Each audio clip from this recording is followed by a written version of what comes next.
Sebagai informasi, sebentar lagi kita akan memasuki MPC Charity Talk Show tentang mitos dan fakta yang akan menghadirkan pembicara yang mulia Biku Agacito Thera dan Bapak Suhanalim, konsultan Feng Shui internasional. Acara ini juga akan langsung dipandu oleh Ibu Darmawati sebagai founder dari MPC.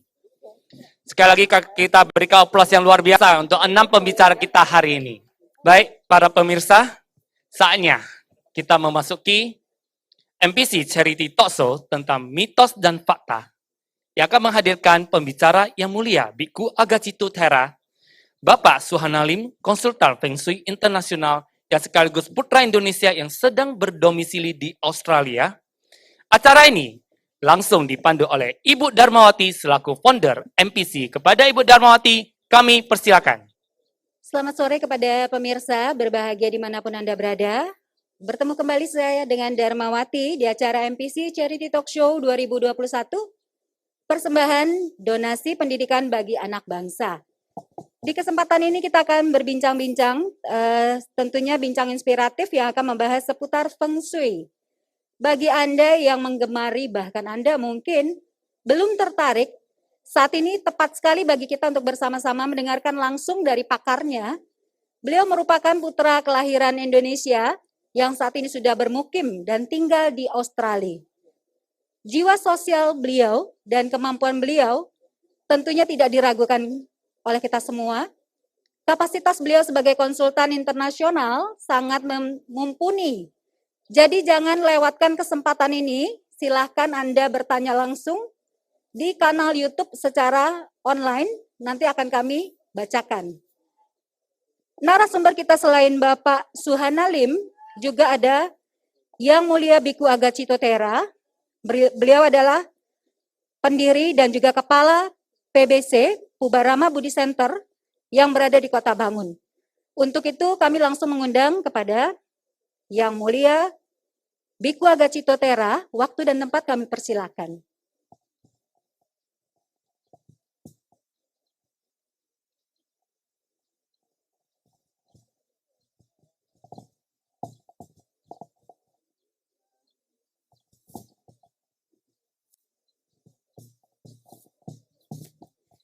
Baik, kepada Bapak Suhanalim, apa kabar Bapak?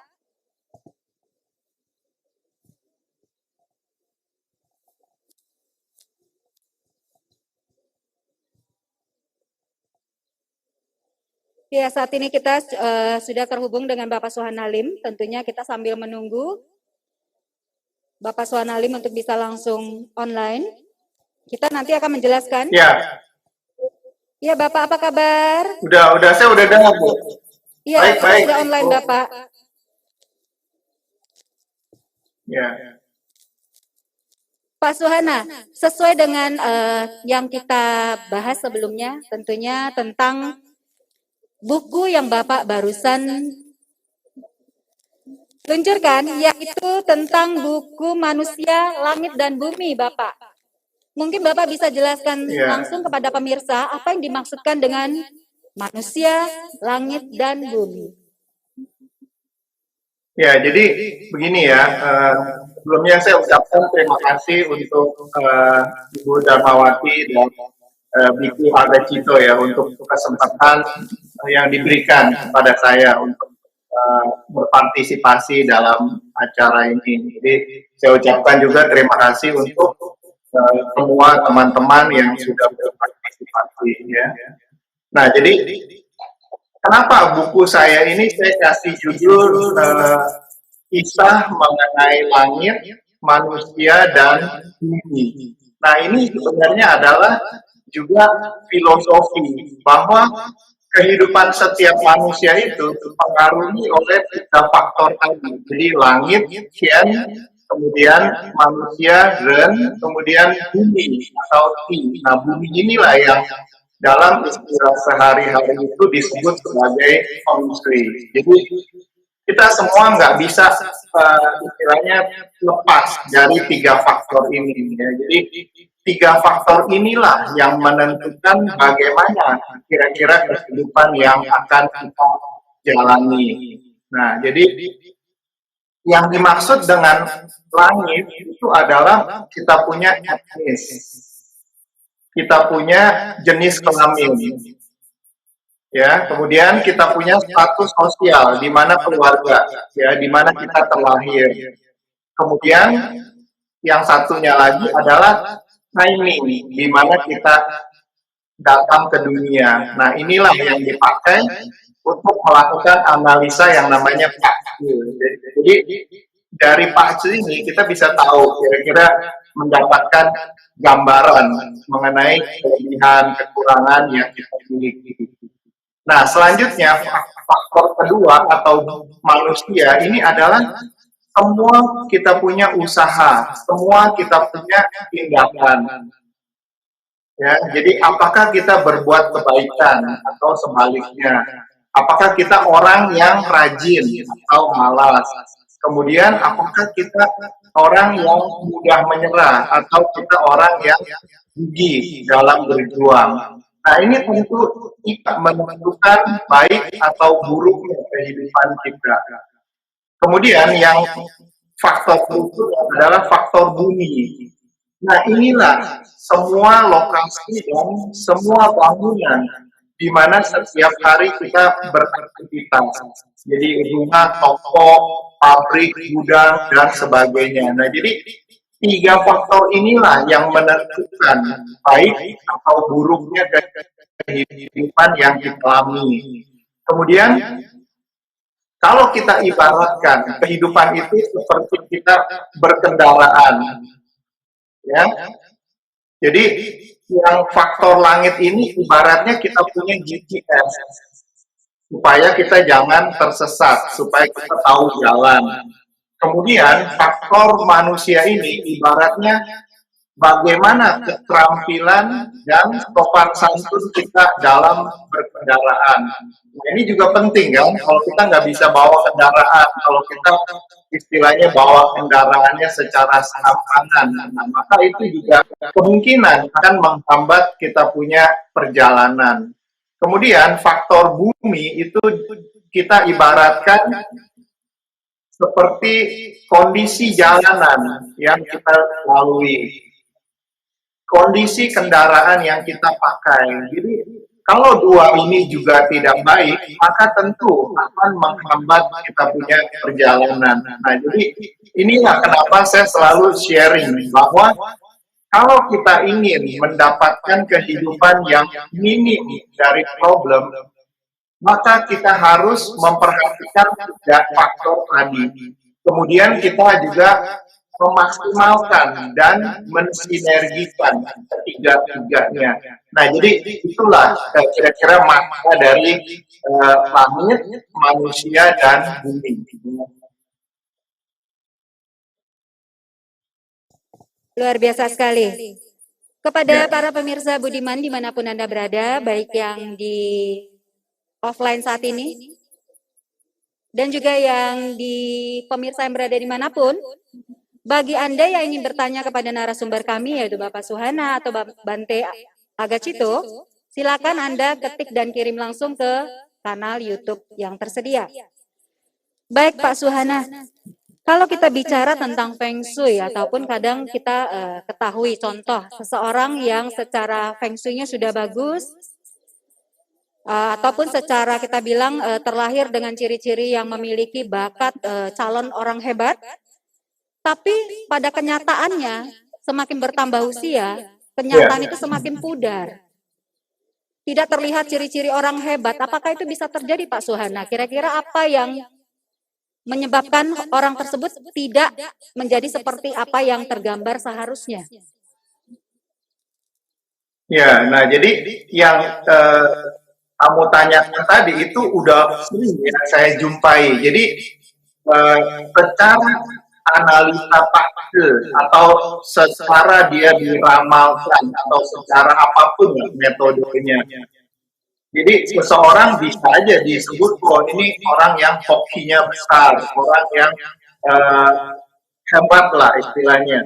Tapi kenyataannya dalam kehidupannya itu sebaliknya. Jadi ada orang yang bangkrut, ada orang yang cerai, ada orang yang istilahnya dapat masalah dalam kehidupan. Padahal kalau kita lihat secara hitungan atau secara analisa apapun lah, itu selalu dibilangnya bagus. Nah ini biasanya lemahnya di manusia dan di bumi. Ya, jadi semua prediksi, semua analisa, semua hitungan, semua bacaan atau apapun yang sehari-hari kita pakai itu hanyalah bagian dari langit. Ya, jadi tadi kan di awal saya udah bilang langit itu hanya 1/3. Jadi manusia juga ikut menentukan. Kemudian bumi juga ikut membantu atau merugikan kita. Nah inilah yang kita harus sadar. Jadi kebanyakan kita lalai, kebanyakan kita menganggap, oh dengan hanya kita memaksimalkan atau kita meminta bantuan dari langit, itu semua udah beres. Nah ini nggak mungkin, karena selama puluhan tahun saya menjalankan feng shui ini, saya udah lihat banyak sekali contoh-contoh yang nyata. Nah, jadi itulah kenapa buku terakhir saya ini, saya sengaja kasih judul mengenai langit, manusia, dan bumi, supaya mengingatkan diri saya selalu, dan juga moga-moga mengingatkan teman-teman pembaca bahwa kita tidak boleh naif, jangan mengandalkan satu sisi saja. Ya, jadi kita harus memaksimalkan semua sisi yang bisa menolong kehidupan kita. Jadi kira-kira begitu jawabannya. Baik, Pak Suhana, luar biasa. Pak Suhana, setahu saya Bapak pernah membahas nih bahwa tahun 2021 ini di tahun kerbau itu merupakan unsurnya female atau unsur wanita seperti itu ya.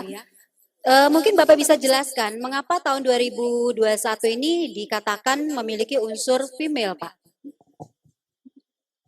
Ya, jadi kalau dalam hitungan simbol ya 12 yo itu kan dimulai dari tikus. Nah, tikus itu adalah yang kita bilangnya dia bagian dari yang. Kemudian setelah itu kerbau itu adalah yin. Nah, inilah salah satu sebab kenapa disebut yin. Kemudian kerbau itu juga unsur tetap simbol kerbau itu adalah tanah. Jadi itu juga kita sebagai yin. Nah, manifestasinya apa? Tidak begitu mengikuti ya dengan bagaimana terjadi di Indonesia. Kalau yang terjadi di Australia itu adalah timbulnya fenomena di mana kaum wanita ini menuntut dia punya haknya. Nah inilah istilahnya boleh dibilang kebangkitan dari kaum perempuan punya pergerakan. Jadi dari awal tahun kita masuk setelah usia ini di Australia ini ada banyak kejadian yang berkaitan dengan hak-hak perempuan. Jadi ada yang perempuan yang bekerja di pemerintahan dilecehkan oleh atasannya. Jadi yang selama ini mereka diam, sekarang mereka udah mulai bersuara. Kemudian juga dari pergerakan kaum buruh, di mana menuntut hak-hak upah dari pekerja wanita itu juga diperhatikan. Jadi intinya kira-kira begitu. Ya, jadi kenapa yang saya sebut pergerakan untuk female jadi tahun ini ya. Baik, berarti bisa dibilang sebenarnya 2021 ini merupakan masa kebangkitan dan juga masa era emansipasi wanita lebih berperan begitu ya, Pak ya? Ya, jadi lebih berani menyuarakan hak-haknya, lebih berani bersuara lah begitu. Ya. Baik. Bapak, jadi kalau kita bicara tahun 2021 ini, kira-kira kalau kita sudah di pertengahan tahun ya Pak ya, sebentar lagi kita juga akan menghadapi tahun 2022. Kalau menurut Bapak sendiri, pada tahun ini dan tahun berikutnya Pak, peluang bisnis ataupun pola kehidupan kita, mungkin apa yang bisa Bapak sampaikan kepada masyarakat Pak? Ya, jadi setiap tahun itu dia punya istilahnya karakteristik. Jadi kalau tahun 2021 ini karakteristiknya itu adalah kita harus selalu berada di jalur yang lurus.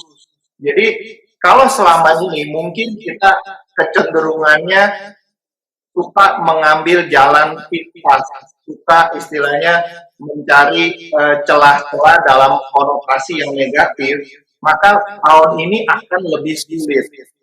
Jadi lebih ditekankan kepada kejujuran dan loyalitas.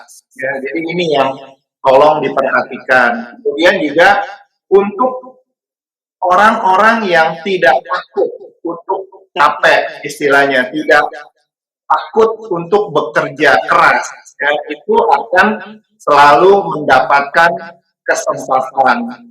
Tapi kalau mungkin kita termasuk orang yang nggak terlalu semangat untuk bekerja, nah ini akan lebih sulit untuk bisa istilahnya melewati tahun kerbau ini. Ya, jadi itu kira-kira kalau di tahun kerbau. Nah, kemudian tahun depan itu tahun simbolnya macan. Nah, ini apa karakteristiknya? Antara lain, kita harus lebih punya keberanian dalam mencoba. Kita juga harus punya semangat untuk berani berspekulasi. Nah, jadi setiap tahun itu memiliki karakter yang berbeda. Jadi, kalau kita bisa mengenali dan kita bisa menyesuaikan, maka kemungkinan besar kita akan istilahnya selamat. Kita akan tertolong selama tahun yang berjalan. Kira-kira begitu. Baik, luar biasa. Semoga ini bisa memberikan inspirasi dan motivasi bagi masyarakat untuk bisa menghadapi masa pandemi ini. Mungkin juga banyak sebagian orang yang merasakan kondisi pandemi ini membuat dunia bisnis untuk sebagian orang terkena imbasnya. Dan juga mungkin kita bisa bilang merasa kurang punya harapan. Setidaknya tahun depan tentunya butuh kekuatan dan semangat dan keberanian ya Pak ya. Ya, Ya betul. baik. Sesuai dengan topik kita yaitu mitos dan fakta nih Pak Suhana. Di sini kan kita dalam kehidupan sehari-hari kita banyak melihat bahwa kehidupan jomblo ya, kehidupan single itu jadi menjadi sebuah tren dan isu yang sangat kental di masyarakat kita. Nah, sebenarnya apakah benar Pak yang seperti kita dengar bahwa Feng Shui itu juga kadang berpengaruh kepada faktor jodoh seseorang? Misalnya salah aplikasi justru akan membuat jodoh seseorang terhambat. Dan apakah benar dengan menerapkan pola Hong Shui tertentu akan membantu kita keluar dari masalah jauh jodoh Pak? Ya, jadi begini, kalau misalkan ya, dalam kita mensiasati sebuah persoalan ya, kita jangan lari dari yang tadi, pakem utama, yaitu Qian Ren Ti, langit, manusia, dan bumi. Nah, sekarang tadi kan kamu bilang, oh ini ada orang masalah dengan perjodohan ya, Pak, dia susah dapat jodoh atau mungkin dia udah dapat jodoh tapi dia hubungannya tidak baik atau sering berantem atau kemudian cerai. Nah ini kalau dianalisa itu kita harus lihat dari langitnya, kita lihat apakah dia lagi di tahun yang bagus, apakah dia lagi di tahun yang fresh atau ciong. Nah ini ikut menentukan. Kemudian setelah kita tahu itu, kita lihat lagi apakah dia ini memang termasuk orang yang secara hitungan kakinya itu lebih berat mendapatkan jodoh. Nah, setelah kita cek itu, kita lihat lagi, ya ini biasanya melalui tanya jawab ya dengan si klien.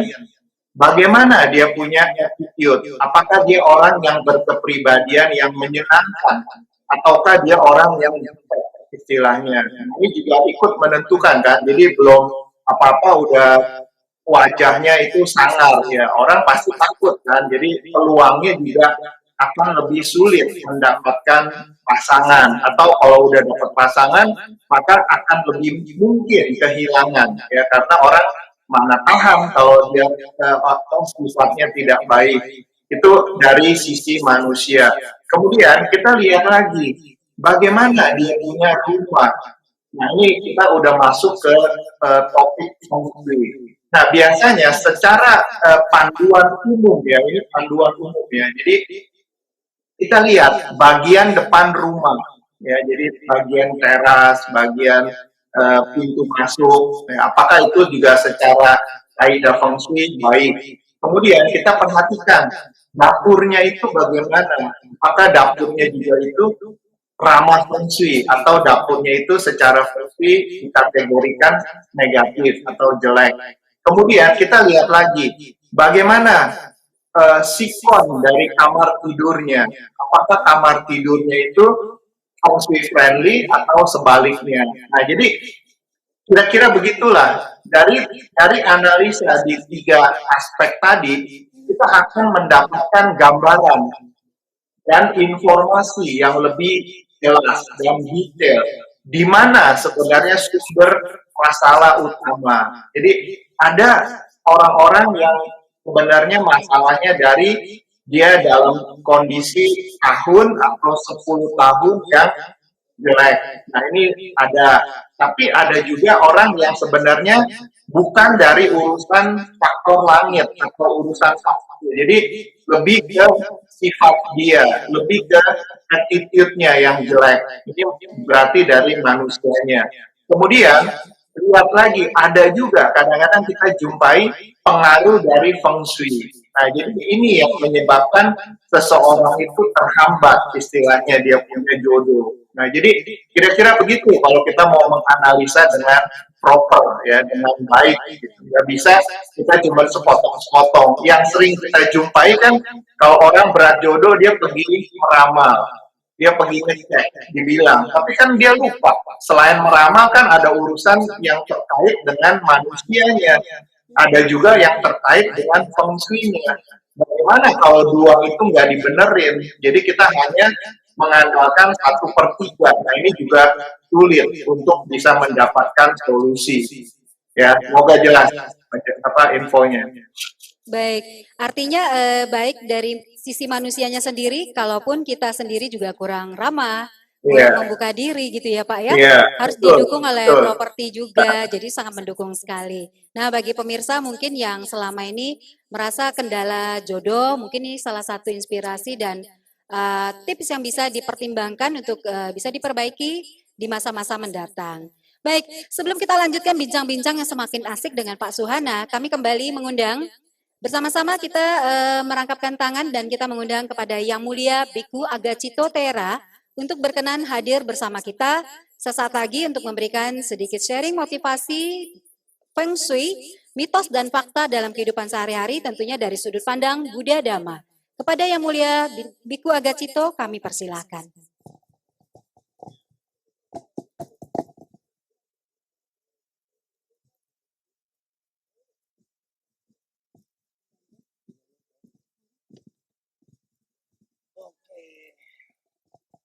Iya, senang sekali. Silakan kami persilakan duduk kembali. Terima kasih pemirsa. Senang sekali di tengah-tengah kita dalam suasana alam ini Bante. Jarang sekali, bahkan ini mungkin pertama sekali kita mengadakan talk show di masa pandemi. Justru membuat kita sebuah aura baru ya Bante. Ya, betul sekali. Sejuk sekali. Ya Bante, sesuai dengan topik kita kali ini yaitu mitos dan fakta seputar Feng Shui yang kita bisa katakan saat ini juga kita menyapa Pak Suhana yang berada di Australia. Jadi ini sebuah kolaborasi talk show yang luar biasa menghubungkan dengan kondisi pandemi ini membuat kita semakin dekat di hati ya Bante. Ya, betul sekali. Ya, jadi Bante, kalau dari sudut pandang Buddha Dhamma sendiri tentang Hong Shui, Ya, Pak Suwana tadi sudah membalas tentang manusia, langit dan bumi mereka memiliki peran dan juga sinergi begitu Bante. Nah, kalau menurut Bante sendiri, apakah di dalam juga memiliki pandangan tertentu tentang manusia, langit dan bumi dari sudut pandang Buddha Dhamma Bante? ya, jadi pertama-tama saya ingin menyapa khususnya kepada Bapak Suhanalim yang saat ini jauh di seberang pulau. Ini bukan pulau saja ya, tapi benua.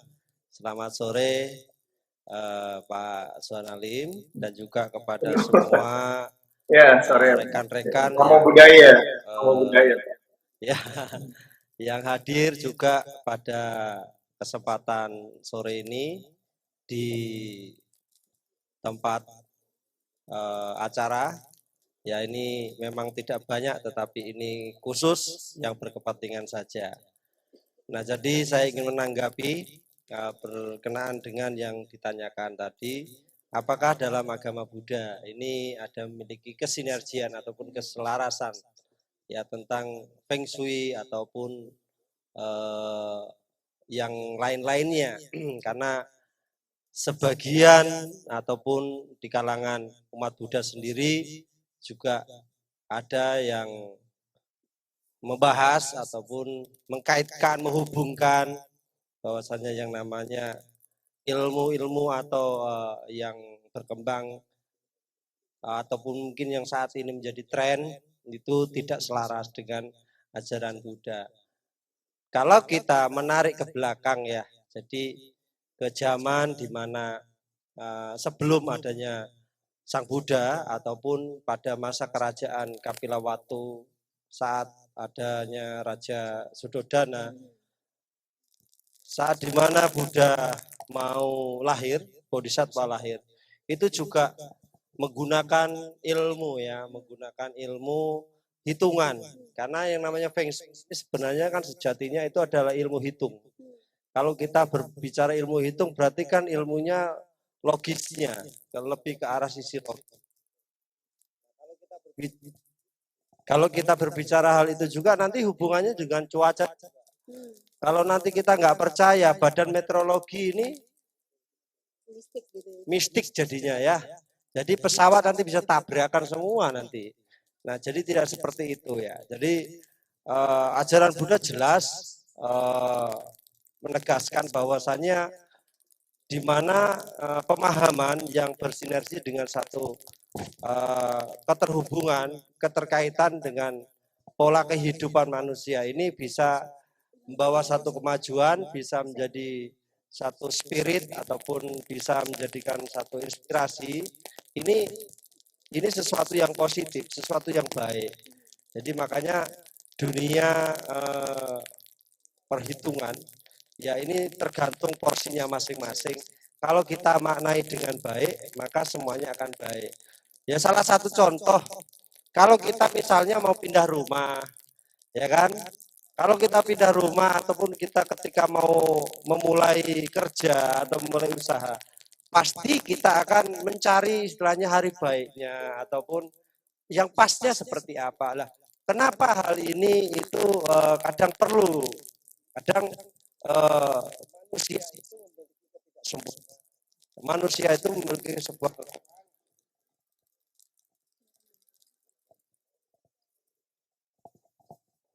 cek.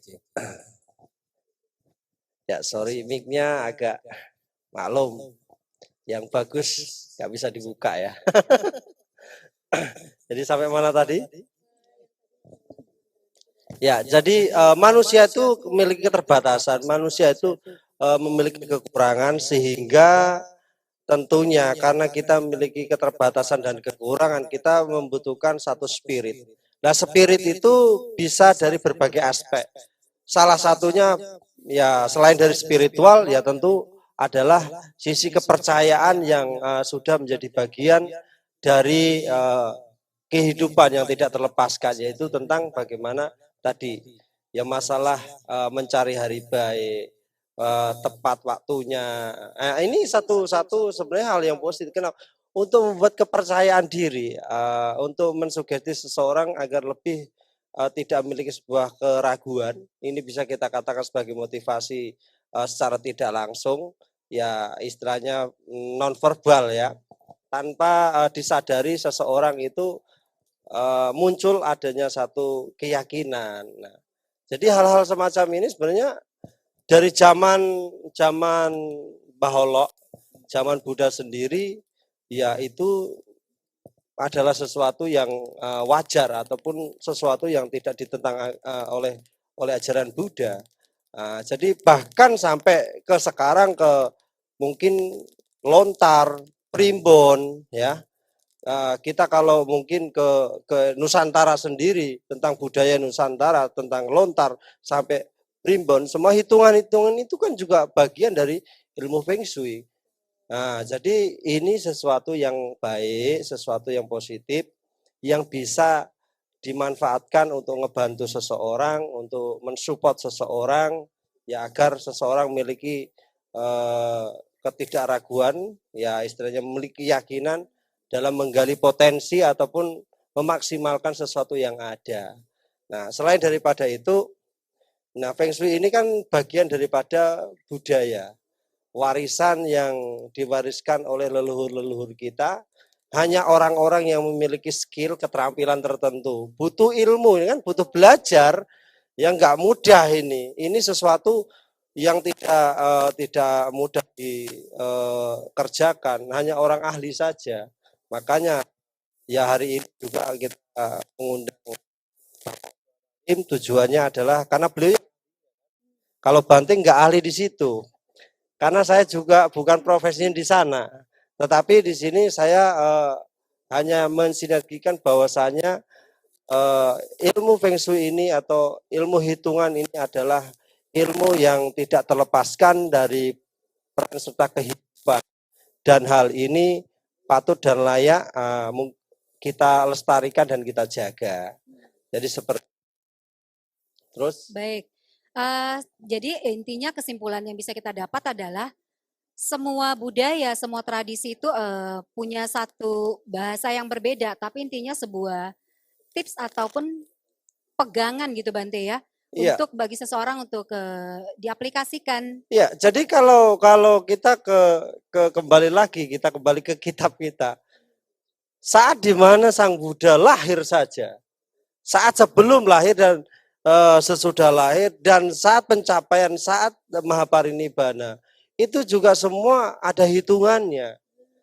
Nah, itu semua ada hitungannya, dan hanya yang mampu menghitung itu adalah mereka yang memiliki skill, dan skill itu hanya dimiliki oleh Buddha sendiri.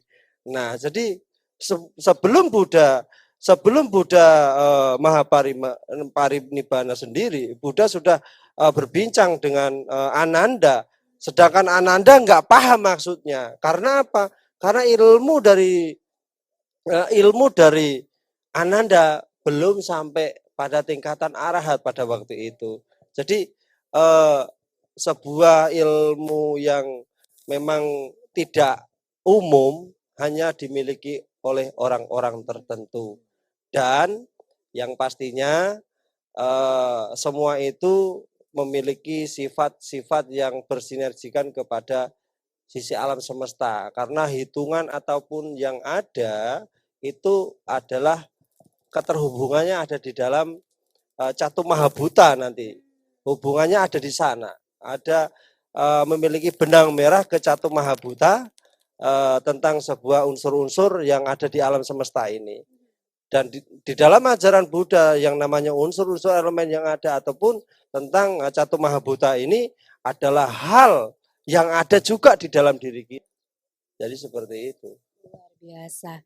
Jadi intinya dari sudut pandang Buddha Dhamma juga sebenarnya selaras ya Bante pada suta-suta dan juga apa yang sudah dipaparkan dari Ya, karena dalam hal ini ya tidak ada satu praktik ataupun sebuah tindakan perbuatan yang merugikan makhluk lain, ya, yang bertentangan dengan ajaran Buddha, sebagaimana yang disebutkan di dalam Dhammapada, bahwa barang siapa yang menghendaki yang pribadinya sendiri, maka ini yang tidak dibenarkan di dalam ajaran Buddha. Tetapi apapun itu yang memiliki sebuah manfaat, sebuah kontribusi, kemajuan, ketenangan, ketentraman, dan kedamaian bagi makhluk lain, apapun dalam bentuk catatannya adalah satu bahasanya maupun tindakannya ataupun prakteknya, maka itu adalah sesuatu hal yang tidak berseberangan. Karena dhamma itu sejatinya tidak seperti ataupun tidak segenggam daun sinsapa. Itu perumpamaan Buddha. Dhamma itu melebihi daripada, karena daun sinsapa jika dibandingkan dengan daun yang ada di hutan itu jauh lebih banyak sekali. Sedangkan daun sinsapa itu hanya di genggaman saja. Berarti kan sedikit kan. Sedangkan yang lebihnya itu masih banyak kan. Nah, maksudnya adalah bahwa sebenarnya di dunia ini, di alam semesta ini banyak ilmu pengetahuan yang jauh jangkauan manusia. Di luar ini banyak sekali ilmu-ilmu yang sebenarnya bisa dan ada, ya bisa dipelajari dan juga ada di alam semesta. Akan tetapi hanya kemampuan orang-orang tertentu saja yang bisa. Nah, jadi kita kembalikan lagi bahwasannya yang namanya dunia perhitungan, dunia Feng Shui ini itu sebenarnya adalah sesuatu yang baik untuk dipelajari.